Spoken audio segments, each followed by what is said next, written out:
दोस्तों वैसे तो चाइना और पाकिस्तान का ये सपना है कि भारत के सामने टू फ्रंट वॉर खोल दिया जाए।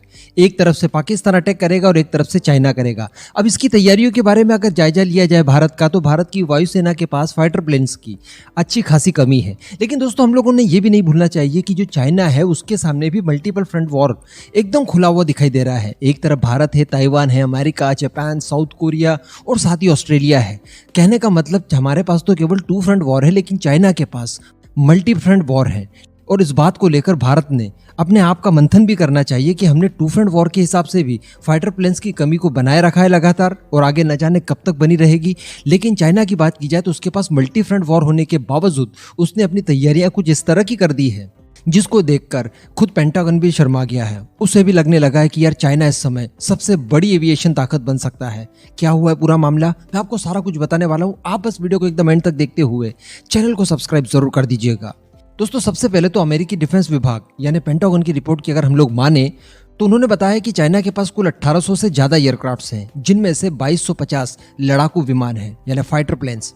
इसके अलावा चाइनीज एविएशन फोर्स के पास टैक्टिकल बॉम्बर, स्ट्रैटेजिक बॉम्बर और मल्टी मिशन टैक्टिकल एयरक्राफ्ट भी शामिल हैं। हालांकि इस दौरान मैं आपको बता दूं कि चीन के पास इस टोटल नंबर में से यानी 2800 के नंबर में से 800 के करीब 4th जनरेशन वाले फाइटर जेट हैं, जिनका कि उतना ज्यादा इंपॉर्टेंस नहीं रह जाता।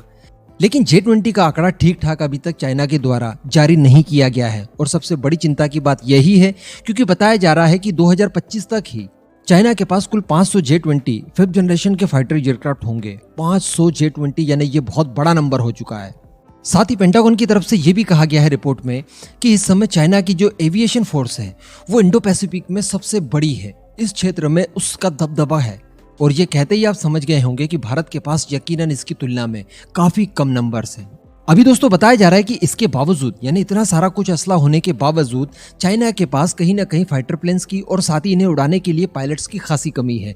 इसके लिए चाइना ने कई सारी प्लानिंग्स कर रखी है। सबसे बड़ी बात तो मैं आपको बता दूं कि जब कोविड पेंडेमिक की वजह से पूरी दुनिया बंद पड़ी थी, उस समय भी चाइना अपने J-20 का निर्माण बड़ी तेजी से कर रहा था। इस समय की अगर बात की जाए तो चाइना लगभग हर साल 100 से ज्यादा फाइटर प्लेन बनाता है, जिसमें J-20 है, साथ ही कैरियर से ऑपरेट होने वाले FC-31 और J-31 जो कि लाइट वेट फाइटर एयरक्राफ्ट हैं वो शामिल हैं। इनका निर्माण 100 की संख्या में हर साल किया जा रहा है। साथ ही इन्होंने नए पायलट्स को भी भर्ती करना शुरू कर दिया है, जिनकी ट्रेनिंग केवल 3 सालों में ही ये लोग खत्म कर रहे हैं। यानी इन्हें युद्ध स्तर पर कॉम्बैट कैपेबिलिटी और फाइटर प्लेन को उड़ाना सिखाया जा रहा है।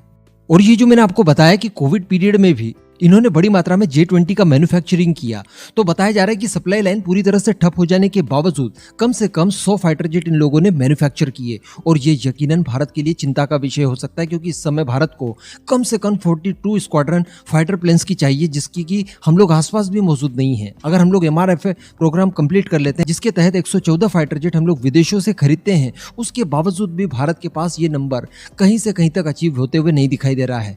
इसके लिए सबसे ज्यादा जरूरी होगा कि जो भारत के इंडिजिनस प्रोजेक्ट है, जिसमें तेजस मार्क 2 है, साथ ही हमारा जो एमका है और नेवल फाइटर जेट यानी TED-BF जो कि रफाल एम से भी सुपीरियर बताया जाता है, इन सभी का मैन्युफैक्चरिंग काफी फास्ट ट्रैक करना होगा। ये सारे बिल्कुल फर्स्ट फ्लाइट अपनी कंडक्ट करने वाले हैं। आने वाले 2 सालों में लगभग सभी फाइटर प्लेन हमारे फर्स्ट फ्लाइट कंडक्ट कर चुके होंगे। इसके बाद हमारे लिए सबसे बड़ा टारगेट हो जाता है इनकी मैन्युफैक्चरिंग जो यूनिट्स होंगी उन्हें बढ़ाना। यानी कम से कम हम लोग भी 50 से 60 फाइटर जेट एडिशनल जो अभी हमारे पास कैपेबिलिटी है उसके अलावा 50 से 60 और हम लोग मैन्युफैक्चर कर पाए हर साल। इतनी कैपेबिलिटी हमारे को हर साल चाहिए ही चाहिए अगर काउंटर करना है हमें चाइना को तो।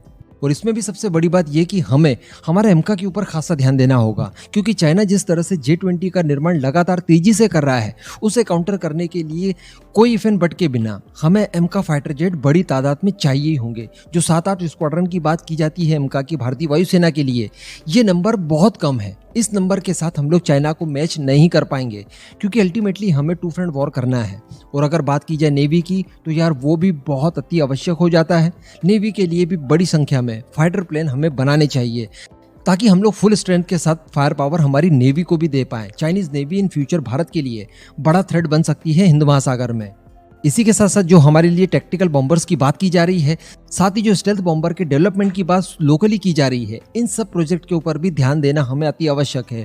इसके लिए बेस्ट ऑप्शन होगा कि अमेरिका को बनाया जाए, उसका B-1 लैंसर खरीदा जाए, या फिर रशिया से जो Tu-160 हम लोग खरीदने की बातें बीच में कर रहे थे या लीज पर लेने की बात कर रहे थे, इन्हें तुरंत एक्वायर किया जाए। साथ ही जो भारत की वायुसेना के लिए नए पायलट्स की भर्ती की जानी है उन्हें भी फास्ट ट्रैक किया जाए, जितना हो सके उतना जल्दी उनकी ट्रेनिंग कंप्लीट करवाई जाए, ताकि हमारे पास फाइटर जेट के साथ साथ फाइटर पायलट्स की भी कोई कमी महसूस ना हो। क्योंकि अगर ऐसा नहीं होता है तो यकीनन दिक्कत हो जाएगी। आपको इंडो पैसिफिक में उस शक्ति से लड़ना है जो कि इंडो पैसिफिक पर राज करने के बारे में सोच रहा है और उसने अपनी ताकत को कई कई गुना बढ़ा दिया है। अब इस पूरे मुद्दे पर दोस्तों आपका क्या मानना है, नीचे कमेंट करके जरूर बताइएगा।